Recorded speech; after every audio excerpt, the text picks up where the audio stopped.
This is the diagram of central processing unit of MSP 430 or CPU. We have already seen the outside view of MSP 430 IC, that is nothing but pin configuration. Later on we saw the functional block diagram of MSP 430, that is nothing but architecture or the inside view of MSP 430.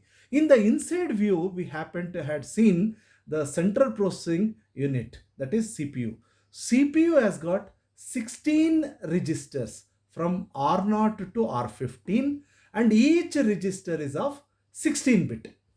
Out of 16 registers, R0, R1, R2, R3 are the special purpose registers. R4 to R15, 12 registers are the general purpose registers. R0 works as a program counter whose LSB is locked or fixed at 0 because program counter always points to the even addresses. Program counter naturally addresses the subsequent instruction or the next instruction in the program during its execution. Stack pointer is also a 16-bit register. It also points to the addresses, so it points to the stack locations.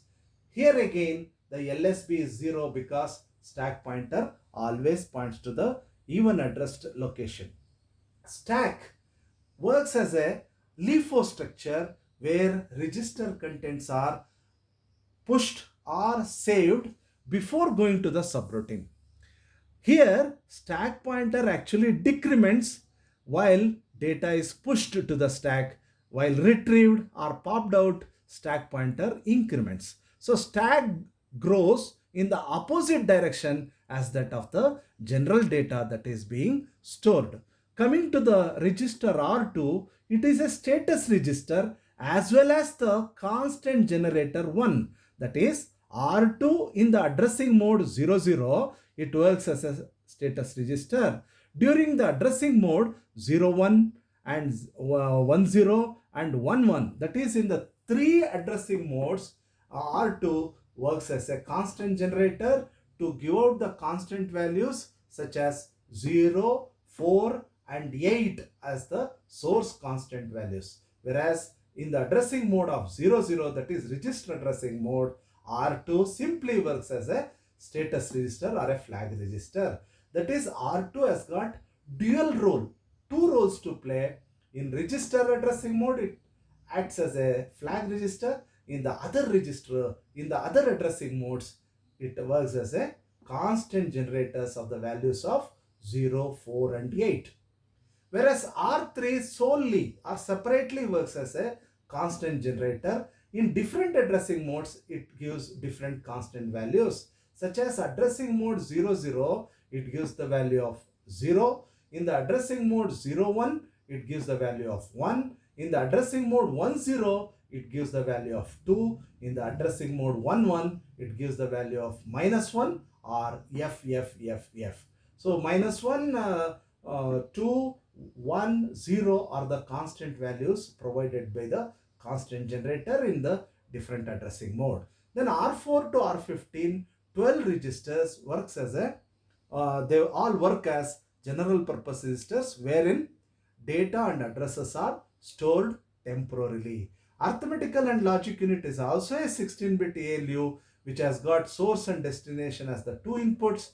ALU, it generates the answers and put to the 16-bit memory data bus, MDB, whereas it is a bidirectional bus as you can see, and whereas here memory address bus is a single direction bus because always from the processor or the CPU the address will go out. So these units have got connected to single directional buses, whereas these memory data bus are connected to these units with bidirectional buses. And then I told you R2 works as a status register. So that is explained here. And also you can observe here, master clock is provided to the CPU. Master clock provides megahertz of frequency being controlled by the digitally controlled oscillator. So that connection is shown here. Then coming to the status register or the flag register, this again is a 16-bit register, but 9 to 15 That is 7 bits are reserved or kept away for the future use. Other than that, you have got carry bit which shows production of carry or borrow during addition or subtraction. Z bit will set when all the bits of the answer is 0, or reset when not necessarily all the bits are 0. Then N is a polarity bit which shows whether the answer is negative or positive.